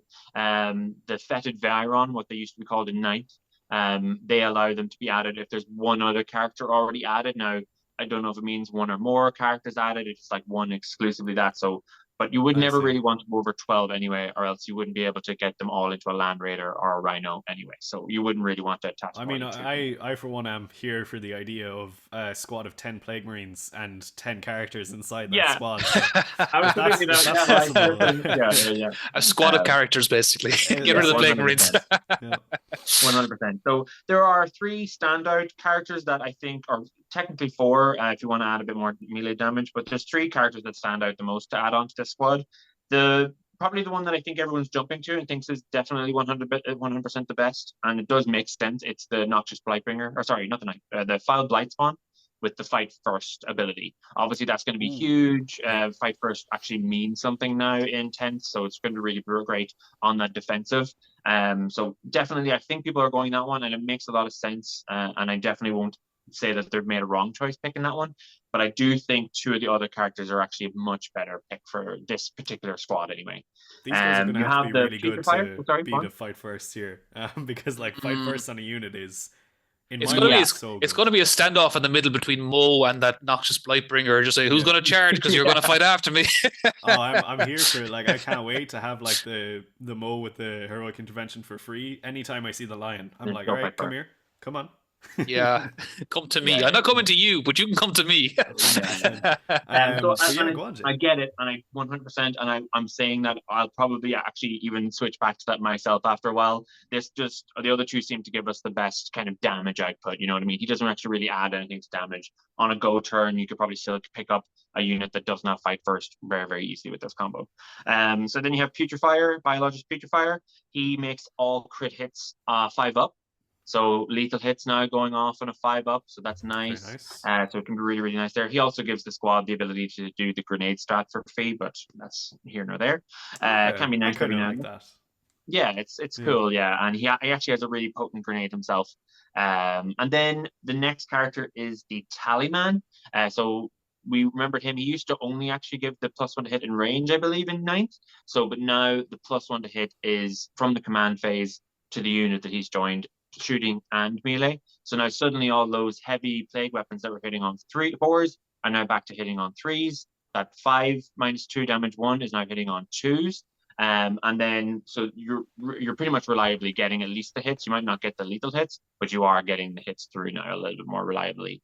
So that's the base. That's not without any enhancements. That's not with any CP strength added or anything like that. And I think roughly you're killing maybe roughly around 10 Marines with that profile, minimum, like on average about 10 Marines. So it's still really, really good. But then we have 2 strats, 1 CP each that you can throw onto this squad. And it can really help them go through the roof, really. One is to give them sustained hits, 1. which is awesome. Even just without then remembering that the Blight Spawn gives you, or sorry, I keep saying the Blight Spawn, the Putrefier makes those guys Ooh. off on 5s now, So, not okay, just here's my question. the 6s. When those go off, those sustained hits, do they Yeah. in turn count as lethal? Yes. No. They should do. So Yeah, they should. No, the generated attack will never get the rule of the original attack, I believe. I'm But what dice 99.99% number on that. does that generated attack count as? So the generated attack becomes the one that you roll the wound for, and then the one that you got the lethal hits on is the one that's already wounded. Right. Okay. So Yeah, remember this was like with Eldar in 9th, where their if a hit roll of a 6 that auto wounded counted as a wound roll of a 6. Now it's basically your hit roll of well, in your case a 5 or a 6 will count Counts as a lethal hit, wound of 6. and then you will get an additional dice that basically you roll for your wound roll. So Yeah, basically okay. you're wounded with your 5s and 6 in the first roll, and then you're getting that many extra dice to go for the second goal. Yeah. Gotcha. Right? Yeah. Gotcha. To roll the wound with. And sorry, So this is a that's 1 pretty CP awesome. stratagem for the whole unit. For this whole 10 man, even the Cool. characters get that too. Not that these two don't have any real good melee anyway, but they still get. So that's the sustained hits one. But then our core rule, the Nurgle's Gift, the Aura of Contagion, we can actually make. Or I think this is actually the detachment rule. Sorry, we make objective markers that we control at the start of the command phase into infected objectives. And if we're on the infected objective, when you use this strat, it becomes sustained hits 2. So suddenly it's even more. Jeez. Those 5s are exploding Whoa. into 2s, and so really that's another reason why. And this only works in melee as well. So again, another reason why I really think we're really being pushed down that sort of melee avenue here. I mean, So that's easy Dara's generally considering not charging you at the moment. Yeah, 100%. 100%. Especially on an objective we controlled at the start of our turn. Yeah, for yeah. sure. And again, this is what's really adding weight to the Foul Blight Spawn, probably being a really good pick, but I think that +1 to hit from the Tallyman just helps us actually be a lot more reliable when we want to do the fighting. But I'd say the Tallyman and the Foul Blight Spawn are the two that are going to get switched around the most here. And then we're not finished yet, though. Again, I do have a few extra tricks in my bag here. So again, I like how you kind of led into strat this here. being like, oh, it won't be as good as Mike's one. And now here we go. And We're six combinations and 3 stratagems deep, Jay. Where are you taking us? You've gone way down this mine.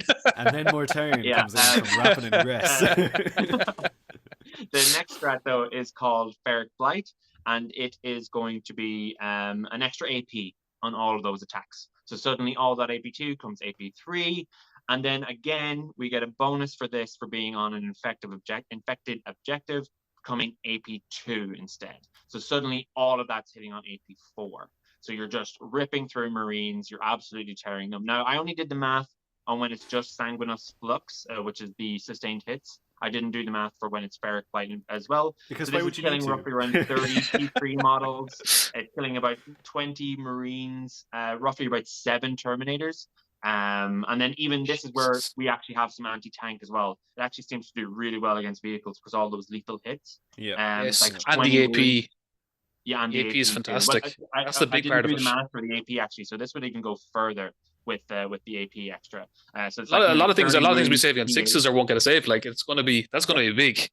Yeah, 100%. So again, it'll be amazing to have this as a fight first with that, but I think with the Tallyman, making sure that you just get the hits through in the first place, because we don't have any access to re-rolls. Although I do think Chaos Lord could also be a nice switch in instead of the Tallyman, because he does give you that re-roll once to hit, and he could maybe help out in actually giving the damage as well, because he has a Plague Fist too. So he's adding another 5 attacks at that strength 8 AP2 damage too. So he could be a nice extra pick for really getting more damage in, but not supporting the unit maybe quite as much. I can see the cogs turning in Dara's head from here. Where's my I think what happened is we might have stolen the Death Guard's -1 damage, but they went into our book and took all our AP and then took it for themselves. That's kind of what's happened here. Pulled something else along the way. So, okay, here's my question. Do you have any way to get bonuses to your charge? At all? No. Okay. We can re-roll charges, but that's another character that we'd have to add in and replace it with one of the others. Sure. Because I was going to say, in my mind, strat reserve these guys, have them pop out, and if you had any sort of bonus to charge, Happy days. That said, strat reserve them anyway. Rapid ingress. Yeah, absolutely. Also rapid days. That seems like because this is a murder squad of the highest order. Yeah. And as someone who spent a lot of the kind of latter days of ninth strat reserving berserkers, it's an underused mechanic. And in my mind, if you can reserve these guys in with rapid ingress so that they're getting that movement in the next turn, yeah, I can see that being fantastic. Either that or obviously the Land Raider delivery system is pretty good. The only reason I don't like that idea is that it is dependent on having 2 CP in the bank, ready to do that. And unfortunately, my damage reduction is 2 CP, so I need to hold on to that for that. And then I also need 2 CP to fuel this death ball. So yeah, I wouldn't. It's a lot. I'd rather rely on the Land Raider moving me up 10, getting out at 3, so 13 inches, and then going from there. Which could be enough to at least get me. And weirdly, I think Cultist could be a really great bait for us in our book with that new Scout 6 move. I think that's actually going to really make me go, Scout 6? Cool.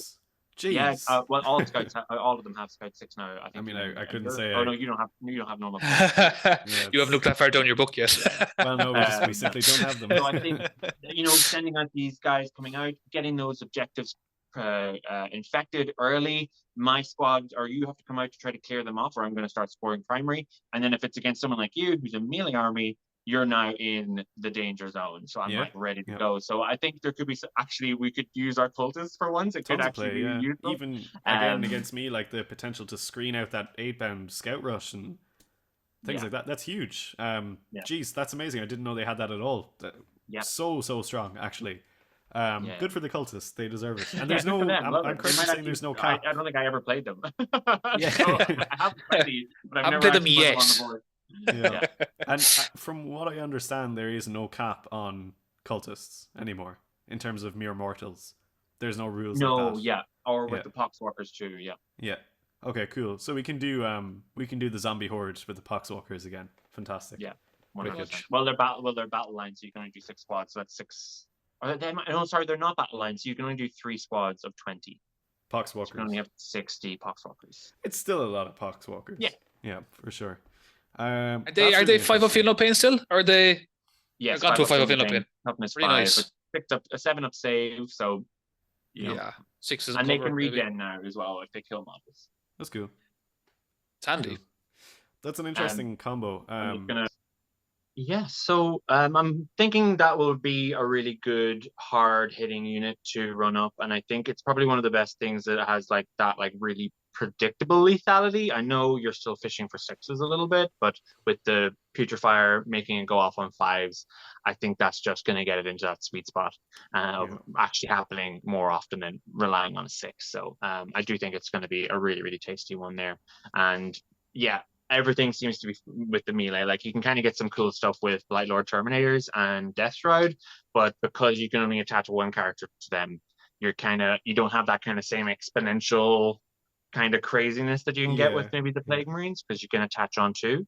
Although the Lord of Contagion gives full rerolls to hit, and then the Lord of Virulence gives rerolls to wound. So you probably could actually fish a lot more for 6s for the lethals with them, and especially the Death Shroud who hit on 2s.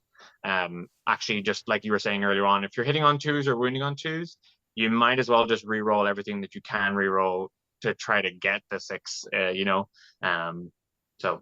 think that's where I'm kind of sitting with one of the major damage output things is that Plague Marine ball. Those are 2 kind of, I suppose, death ball things that you guys have said to me there, and I'm here for it. I'm here for that disgusting resource drain and point and efficiency sink for a wild amount of output. It all sounds crazy, and I suppose the question is, are you ever going to do all of it at once? Probably not, I would say, in either case.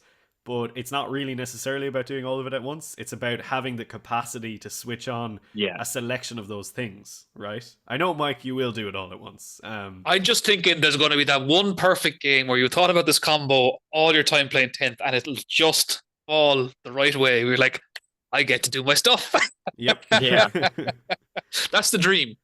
But I think having the options in such I suppose a toolbox situation where you can just like flick those switches and say, well, I specifically need this part of that buff to work in this situation, and then just kind of being able to activate those. Like I suppose like for the deck guard example for Marines, if you're like, well, I really need to dial it in and get that AP4 going and make sure I'm going straight through their armor. I don't necessarily need the 5+ lethal hits or X, Y, and Z stacked on top of it, but I really need that bit of it. So like, there's different aspects of it, and I think the beauty of it as well, especially definitely in the deck guard sense, is that it's on a unit that you can kind of toolkit out. So not every single unit in the army has to have that. Like you can have a guy with the fight first in one. As you say, there's like the Chaos Lord and the other one. So there's like different kind of sprinklings and stuff. So I suppose once you really find your feet with the army, you can have these interesting sort of staggered wave situations where you have maybe like the bruisers going in first that are a little bit sticky, and then you have the second wave made up of the guys who are maybe going to do a whole bunch of damage or have fight first coming in and stuff like that, so they're a really good counter. And yeah, I don't know, it's super interesting to me that like you have the capacity to play around with all these buffs at once. Like as someone who has had it in 9th edition where it's kind of like, well, what buff do I need, and that's what we switch on now. It kind of sounds like that's sort of there as well. And then in the case of the Thousand Sons, it's like, well, it doesn't matter what I'm going into because enough devastating wounds will get the job done on. Surprisingly, it matters an awful lot because I don't know that you see, like, I like today now, for example, you've like Custodes were released today, just feel no pains. Like there's so much stuff with feel no pains, you'd be amazed. But the potential is there. That's the most important. Like the Death Guard thing. Once you start pushing up to AP3, if you can get your stuff to AP3 to start hitting whatever you want to hit, like I think sometimes in this game, a lot of what's lost is like 2 attacks at AP3 is better than 4 attacks at AP1, 5 attacks at AP1, or even 6 attacks at AP1 because your damage is actually connecting. You're not just throwing dice. So when you can get like with Death Guard, when you can push your AP up to those numbers, like it's something that I've lost in my combi bolters, and it's something that you've lost in your berserkers. You're actually going from AP3 at one point in berserkers last year. AP4 at one point. AP4 just because. We went from strength 8 AP4 to strength 5 AP1. As all things should be. But look, I think the fact that you can get to that AP, and as long as you can deliver your stuff to where it needs to be, like any unit, like both of you actually, when you get fight first into a unit, if you can find a central rune to hide behind or hide in and just take cover saves and say, well, come and dig me out, you're going to have to hit me in combat, but I get to hit you first. So, it's kind of going to be a lot about board positioning. It's interesting, yeah. I mean, I'm not really going to go through any World Eater wombo combos at the minute. I'm going to save that for the stream tomorrow. Ooh, cards close to chest, eh? I'll tease it. Must be bearing our heart here. And I'm just going to say single Master of Executions putting out 45 damage in one activation is a thing that can happen. No. Yep. Stop it. Yep. So I suppose before we kind of wrap this one up, the last thing that I want to talk about, or I suppose the last section of things, is in a vacuum, all these things sound amazing, and points will determine an awful lot of things. But how are we feeling if we have to play a round robin sort of thing, the three of us? Who is going to be great into who, and who's going to fall down? How are either of you guys feeling about playing into World Leaders, for example? How's that kind of how's that settling with you? So it's don't overstate what you're going to do, so you can leave everyone surprised. I'm going to be terrible. That way, when I beat you all, your win rate will look amazing. Yeah, sure. I think, for my instance, anyway, like you will not only outpace me literally in both movement and in damage. I feel like you're probably going to have just more objective play than I will. Like because I think we're being forced towards melee and then probably being forced towards mechanized, I probably won't actually have as much objective secured or even infantry just running around the place. I'll have my 2, maybe 3 blobs of Plague Marines or maybe some Blight Lords, but I think because I think you actually end up needing all this support, like from all the Plague Burst crawlers and stuff like that. I just think I actually just probably won't really have much objective play, and I think that's probably one of the big things. And yeah, I think as soon as any of your, I don't really know much about World Leaders as well myself. I didn't really review it in depth. Like once any of your attacks go to damage 3, my damage reduction is useless. Basically, It is actually almost nowhere in my book do I have damage 3. Pretty much I'm feeling a little better. I'm feeling a little better. It seems to kind of evaporated actually from the edition. The damage 3, like Thunderhammer's gone. Yeah, so much. The Forge Fiend for me is the damage 3. Yeah, I've a funny kind of insight in that matchup between Death Guard and World Eaters is tell us, prospective man and hovering disc outside the battlefield. Watch me blow myself up with my mind. It's going to be great. I'm going to do an Armin on it. For anyone who doesn't know, the first time I met Dara was at Broadsword 12 months ago. So it's just more than 12 months ago. It's February 12 months. And we had this game where he kind of overran the board a little bit, but there was hope. And the hope was that Araman, with 6 attacks, could kill like a 2-wound Dread. Instead, he managed to kill the Dread to a wound, and the Dreadnought then exploded, killing Araman, which just... Actually was the point swing to lose you the game. Which is the point swing. Yeah. But Araman is going to do the same again in this edition. We'll see. Yeah. What I'm looking at in that matchup, because I presume, just looking inward, you're either going to be all 8-bound or else there's going to be a lot of Berserkers in there. But if you go for the Berserker route, if Death Guard can last past the first round of combat or get the charge, their toughness 6 will count for something and their toughness 5 will count for something. But otherwise, Berserkers are going to be wounding on 4s and 3s, depending on what is hitting, which is an awful difference. Vicadis, pull them out of combat and go back in the next turn. Off you go again. It depends. It depends that what is you only can one bound unit, down. Though, of course. So. Yeah. And as well too, those Death Shroud Terminators, if they get rapid ingress into the middle of the board and can just survive, there's a chance that something can happen. But the problem is when you're dealing with movement 4 versus movement at least 6. Generally, there won't be anything in my army moving less than 8 in a turn. Yeah. Well, you're playing Blood Angels. Out at 22 you're playing Blood Angels. I don't even know if 22 is the max. I think 8-bound scout move in the first turn might be the furthest that can go, because they'll go 9 plus 6, so 15 plus 2 is 17 plus 3, plus 6 on the auto advance, so that'd be 23. The charge? And still charge, yeah. Why can they still charge? Blood dice, advance and charge. Oh, yes. And one of our stratagems, that's 1 CP, automatically advance 6. So that's pretty good. You can't screen that. It's very, very hard to screen that, because you can go all the way around. Yep. Back to my own deployment zone then. Lap the board.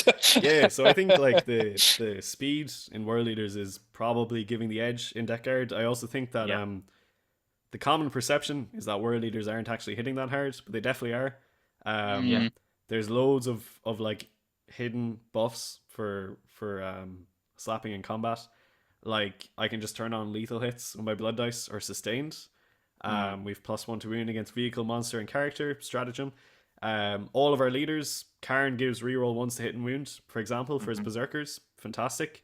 Amongst that, then we have the Juggerlord, who I can't remember his buff exactly, but he buffs in combat as well. So yeah, the characters themselves are mean in combat. Sorry. I think does he give Lance or something like that, maybe? Lance is on the Juggernaut's horn, so all the Juggernauts have Lance. But I can't remember exactly what he gives. But the characters themselves, Khorne is fantastic. Khorne is an exceptional unit now, if 95 points are to be believed, which I can kind of see happening. What a turnaround this is since last week. Well, I mean, thinking about it, not realizing that he had fight on death as well is a big part of Khorne. If you kill him in combat and he hasn't already fought, he just fights you. Also, the fact that I can just turn on 4+ fight and death for my entire army when I feel like, we'll say in the Death Guard matchup, Jay is going to hit me pretty hard. Yeah. Phenomenal. Yeah. Phenomenal. And then I always have the Master of Executions with the 45 damage potential, I will remind you. Free heroic intervention and fights first on his unit, which is so strong. Yeah, it's there's a lot of stuff for that World Eater Codex, to be deadly fair. It's from a Thousand Sun side of point of view. It depends how well you can screen the World Eaters. Death Guard, I'm not too afraid of. I'll be deadly honest with you. I'm actually the most afraid of Death Guard is the Blight Haulers. Yeah, there's good play in there. If they start bombing me and reducing my movement, anything in the game, they don't reduce movement. Oh really? I thought they did. No, they force battle shock. Oh. well, I mean that's also something Big that thing, I like. really don't want happening. It's the so yeah, that was actually one thing I was going to say. Like the only thing I have to play against your speed is the Malignant Playcaster, and he's the one that gives the -2 movement, -2 to advance, and -2 to charges, but within 18 Okay. inches. So Yes. you have to be So you within can 18 start inches all the when way you out do there. It's that. not gonna matter. Yeah, so it's like, Unfortunately. yeah, Yeah. thanks for playing, kind of thing. Your 24 is down now to 18. Anyway, thanks. You're still at the Yeah. doorstep next turn. So Sure. Okay. against I can other only run. slow I can only armies, run the around you Malignant Playcaster once. is going to be huge, but Yeah. yeah, Yeah. yeah. Yeah, the tough one. Cool. Sorry, Mike, but go on. Yeah, how you're feeling about the T I don't know, sons? see, I don't know. I don't know enough about your codexes to really tell you, to be deadly honest with you. I feel like with Thousand Sons, it's always how well you can screen stuff. So Yeah. if points are high in the units that you need, you won't have enough stuff to screen. And if you can't screen, if you can't keep stuff away, it looks like this edition might be the Rubric Marines more than the Terminator, simply because they're probably going to be half the cost. Yeah. If you can't keep stuff away from them, then you're in a bad spot straight away. But if you can get just that one perfect teleport and that one nice kind of rapid ingress or something, you can just flip so much stuff in one turn with between a couple of abilities that there's a great chance that you can play it. The other thing I'd like to say as well too, I've seen some of the missions so far, and they look like there's going to be a lot of fighting in the center. It looks like there's going to be an awful lot of fighting in the center. I suppose that works for kind of all three of us, doesn't it? When you think about it, yeah. Yeah. I prefer to stay in my deployment zone for just a little while. To battle. I'm going to just down with the shove 3 Vortex. Actually, before I forget it, fantastic counter to War Leaders and all melee armies. Vortex Beasts. There is one other ability they have that I have not mentioned. Is there anything you can't do? This fucker, like, if it's not 500 points for one of these guys. I don't think that. He'll still take I still take 3. I just for style. 3, Magnus and 3 Vortex Beasts pulling a sleigh. Here we go. So Vortex Beasts at the end of their movement phase. I'm going to get this up on the screen here for a second so I can read it exactly to you. If I find Vortex, because you'll probably get it wrong. To be fair, yeah, I'm going to read it. I'll still get it wrong. Okay, so Vortex Beast now is a 10-inch move. Yeah, that's fine. But at the end of my movement phase, roll 1d6 for each enemy unit within 6 inches of this model. On a 2 to 3, it's 1 mortal wound. On a 4 to 5, it's d3 mortal wounds. And on a 6, it's d6 mortal wounds. And each enemy unit within range of this ability must then take a battle shock test. Now, tell me that's not a melee counter. Yeah, that's good. That is good. 3 Vortex Beasts. Well, it's like, when you're playing poker, you just go all in. This is the situation in which if you have multiple, that exponentially stacks in terms of power. Yeah. Can you deep strike the Vortex Beast? I don't think so. It's got Deadly Demise. It also has a 5-up feel no pain. Oh, does it really? Jeez. Yeah, they're after throwing the bucket at this. Like, it's got a 5+ invulnerable save. It's got a feel no pain of a 5+. It's T10, 13 wounds, OC4. It's got the same attack profile in combat as it did in 9th, which was pretty good, except that was gone from damage 3 to damage 4 on one of its attacks. That lethality reduction coming in big on the Vortex Beast there. Man, I'm telling you, he's just after hoovering up all the buffs you want. There should be in other units in the Codex, but he just has them. How fast do you think people are going to latch onto the Vortex Beast? As soon as they can buy him. Literally as soon as they can buy him. He's not been off for sale for a little while now, or like out of stock for a while now. Very rare. Like, in all my time playing Warhammer, I've never seen a single other person with one.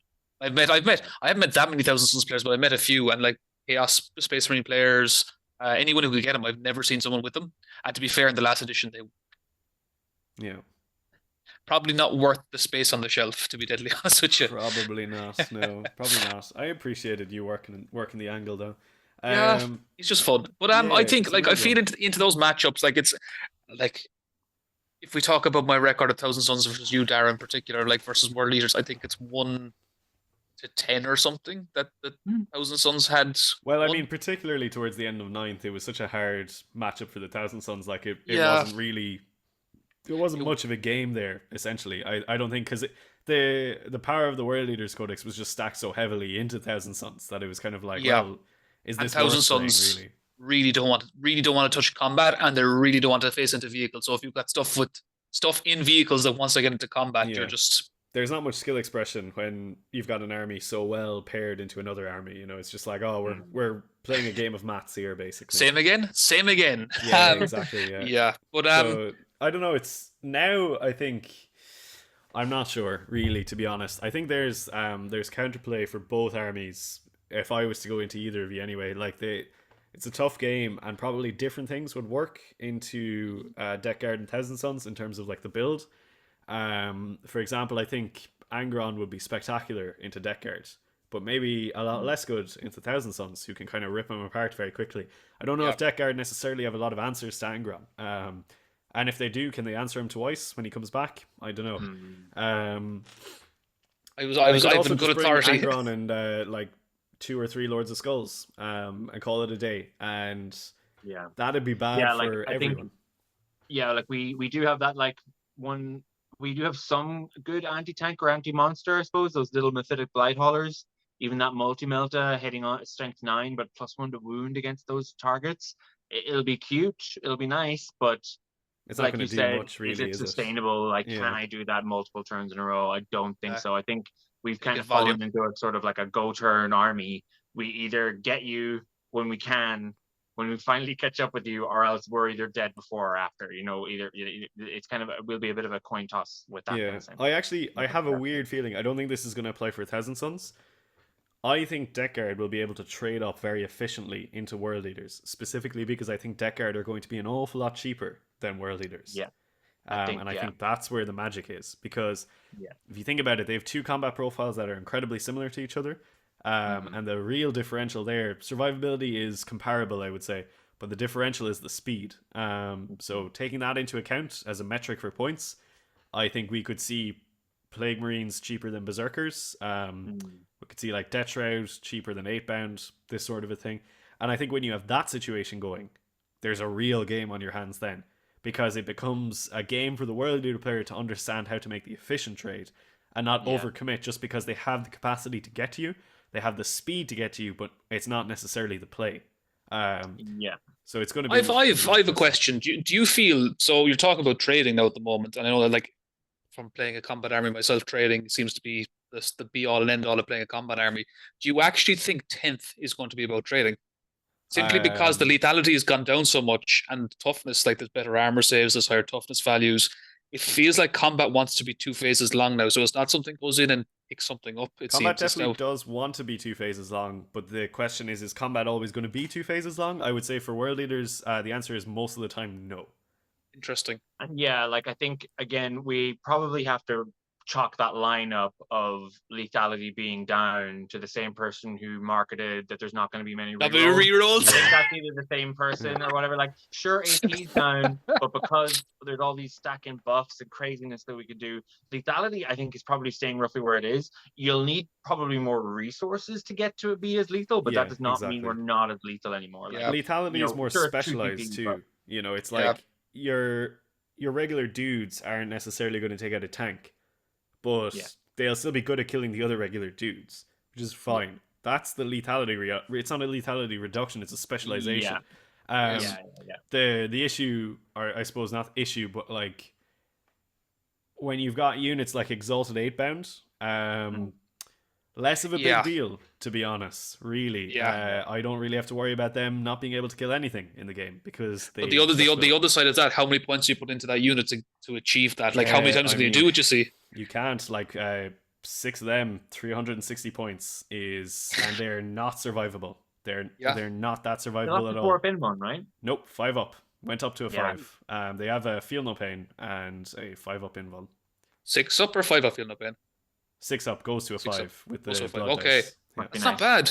That's not bad. It's still less survivable. If you're J rolling Feel No Pains, that's fantastic. That's true. I might get Jay to do that little bit of the game for me. That happened. They heard that I was good at FMPs and they just didn't. They were like, "Not for Death Guard. No, we're not doing it. We can't unleash this on the world." I think you have to think of it in a vacuum though, where so this is my big thing about the 8-bound and the Exalted 8-bound. We had it before where your Exalted 8-bound was 45 points a model for a roughly equivocal damage output and speed. And pretty much the same kind of across the board, and he's now 60, so he's gone up 15 points per model, which is an awful lot. Similar increase with the 8 bound. And when you're looking at things like Eldar, getting 30 points or 30% He mentioned it. reduction He across the mentioned board. it. Dara mentioned I'm it. just saying, it's like you think about Eldar and you're like, oh, 20 You to owe me a tenner, 30% Jay. free.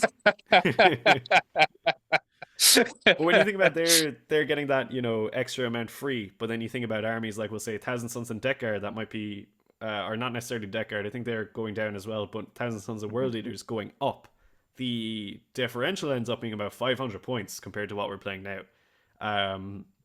And you've got Eldar who kind of looks like they're getting a little bit more lethal, and World Leaders who are getting about the same, just a little bit more.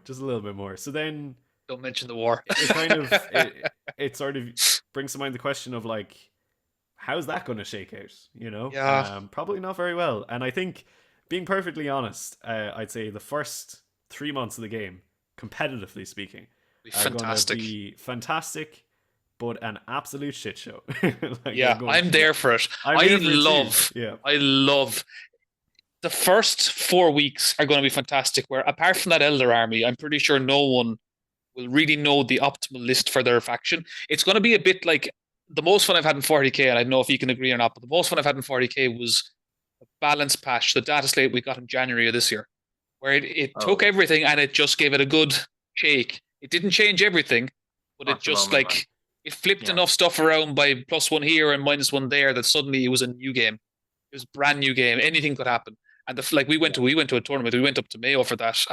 Played about a month after that happened. Just the combinations you were seeing. If like 6 weeks earlier, you would have been called crazy for putting on the table. Yep. No one knew why they worked, but we were all finding out together. It was great. Yeah. But like it coming into 10th edition, the launch of it, like what we saw today, today Wednesday for anyone who's watching this in the future. The fact that they were so quick to change the Death Watch thing so that it doesn't affect, like it doesn't have the same effect where you're dealing whatever silly amount of mortal wounds. That now they took the initiative and they changed it fast. It gives me great hope that if there's anything comes up broken or anything comes up underperforming, because we're in indexes at the moment, they can change it. And by the time the codexes come around, it's probably too late now for Space Marines and Tyranids, to be fair. But for most other things that before the codex is printed, they'll be able to say, oh, well, this isn't working, and we'll take the initiative now and we'll do something about it rather than printing it and then waiting 3 more months for, well, I suppose points is the thing at the moment. They're doing every 3 months, I think they said, but that they'll come along and they'll be able to actually make changes that improve the game, change missions, change units, change points. I don't see much abilities changing. I don't think they're going to go as far as that until codexes are printed, but they probably will change strats and change interactions. I think that's probably a good shout. Yeah, I hope so anyway. It's hard to say how it'll go. I for one am quitting 40k, but I don't know about you guys. My Death Guard. Lord of the Rings, here I come. Smaller collection. Faster to paint, to be grand. It's just going to be wild. And I think my capacity to care about the game from a competitive sense, not in terms of like not playing competitive, because I definitely will, but in terms about like being perceived as good at competitive or whatever, just doesn't exist anymore, because I'm like, I'll start playing 10th edition and I'm not going to be good at the game, and just because you kick my ass with Eldar doesn't make you good at the game. It just means you've got a lot of funny dice, and if you kick my ass using Marines, I'm like, alright, whatever. You brought like 4 whirlwinds and thunderfire cannons, and I wasn't able to cross the board because I was somehow reduced to movement 0. So you were just dead. It's kind of like, man, like it's just going to be crazy, and like people are going to get too kind of, what's the word, like caught up in making everything perfect and stuff, and I'm like, it's a good meme, like we'll sort it out. We always do sort it out. Let's just have a good bit of fun, try some things that we haven't tried before. I think we've all kind of said here, there's like an aspect of our army that we're like, oh, we haven't done that in a while or ever. So it could be quite cool to mess around with that now, and I think that's maybe my biggest takeaway from going into the new edition, especially with the cult armies and stuff. We haven't even touched on demons, because we can all ally in demons. Or knights. I haven't even looked at knights, but like there's options everywhere. Great Unclean One, adding another minus toughness to a unit, so you're suddenly minus toughness 2. That's cool. On 2s, baby. Big fat man. I like it. Big fat man. Jay, how about you? How are you kind of feeling about, I suppose, going into all this? Yeah, like I think it's the Wild West, baby. Let's go, that kind of way. Like it's really Mm. just crazy. Like this is my second edition change now, so I think the change from ninth to or eighth to ninth was like a little soft reset. Not much, some core terrain rules changed, and that was kind of it. So I think I said to you guys when 10th was coming around, we were getting like full index re-releases. I was like, I'm so ready for like it to be Chaos. really something different, like actually really kind of switch up. I know a lot of the core mechanics are still the same, but like it just feels like it's a really different game now. So I think I'm really excited about that side of things. And I think much like yourself, I'm even though I'm probably going to have some dirt ugly lists that are going to do really bad for the next little while, I'm kind of happy to do so, and I'm kind of happy that I'm incentivized to like add units that I didn't before. I had a fever dream at 1 o'clock last night, and I bought a Land Raider randomly because I was like, I need to get more Land Raiders. You didn't, The did you? I panic don't is have real. any, so I was like, I need to get one. Like, yeah, Did I you did buy actually it. do Yeah, that? yeah, let's do it. Yeah. Jesus. I need at least Right. one. I'm gonna definitely use one in a list at some point. So I I mean, know look, I think that's Hellbirds. entirely fair. Yeah, yeah. Yeah, I think Hellbirds were kind of calling my name there as well, and I always didn't like them before. And I'm like, I definitely want to add maybe one or two more in there. Maybe Yeah, that'd be kind of well, interesting. I'm looking at So much. having the There's so much, but it feels so different, doesn't it? Like from your codex, like the stuff that you thought, oh, geez, I have to have this before the rest of it's useless. Now you can turn around Yeah, and say, well, this is after changing. Now I have a reason to get the stuff I, yeah, for one, am really excited to try 8 bound. They haven't been good ever before, and they're going to play ever. completely differently to how at they all. play Not even a currently. little bit. So it's super exciting. Jeez, I might run 24 and I might run 9 Exalted 8 bound. And I might pre-game move them all across the board and try and win in the first turn. Whoa, Mix it whoa, up a whoa! You little. can't run 8 bound and exalted 8 bound. That's three of your total, or two of your total 4 units. You're not allowed to do Indeed, that's true. Yeah. that. That's a fact. I actually worked out max 8 bound and max Exalted 8 bound is more than 2,000 points. So we won't be seeing that Yeah, on the board anytime I think soon. single tier. I cry, yeah. Single tier, I'm sure. Yeah. But yeah, look, I think we'll probably wrap it up there. We've been going for quite some time now, and I think it's about time to close it out. Thanks so much for joining, guys. Is there anything you want to kind of say before we head off? It's going to be great. It's going to It's be gonna be good wild. fun. It's gonna be good fun. Yeah. And Death Guard players, get your neck braces out. I know we suffered a big whiplash, but the sun is coming out of the other side. And it's green. Yeah, and it's green. So You're still just moving, shuffling, yeah, but you're yeah, yeah, moving. yeah. I know it was a lot for us to like realize Oh, that our I durability can't just wasn't where wait it for was the first anymore. time, Jay, that you play into Tyranids and they have like 20 Barb Gods Our and they gods, make I your just entire army movement too. Well, I'm gonna see you yeah, smile then. yeah. Like that's uh, one great thing about Mortarion. That's one thing where I'm thinking about getting him built up and painted as well, just because. Anyway, I don't care about that minus to move, Oh, whatever. does he ignore that? Yeah, he has an That's aura cool. of everyone within an aura of him ignores any change to their characteristics. So That's actually Mortarion confirmed fantastic. OP. Yeah. Jesus. I didn't even. Oh, wow. That's cool. Yeah, But yeah, I yeah, suppose not to dwell on that too much for now. yeah, We'll, yeah. what a cliffhanger to drop off on. I know. absolutely. Yeah, Can't wait to thanks get so the much. first games in. Yeah, soon. Not soon enough, though, I suppose. Thanks so much, guys, for joining. It was a pleasure to have you on. Two of my regular practice buddies and great friends, and I can't wait to see how we all do together in 10th edition. And if you've been watching, thank you so much for hanging out. I know it's been a little bit of a longer episode, and it's been a little bit rambly, I would say, as well. But look, we had a lot to talk about, and Yeah. I think it was a ton of fun, and I hope you have enjoyed it as well, listening to the perspective of different Chaos armies that aren't just World Leaders, because sometimes it's fun to talk about all that as well. If you haven't already, drop us a follow, drop us a subscribe, find us in Discord. All the links are down below. You know where to go for it. Tomorrow, we're going to be live streaming here on YouTube, talking about points and talking about lists. Make sure you tune in for that too. And until the next one, folks, stay healthy, stay safe, and kill, maim, burn.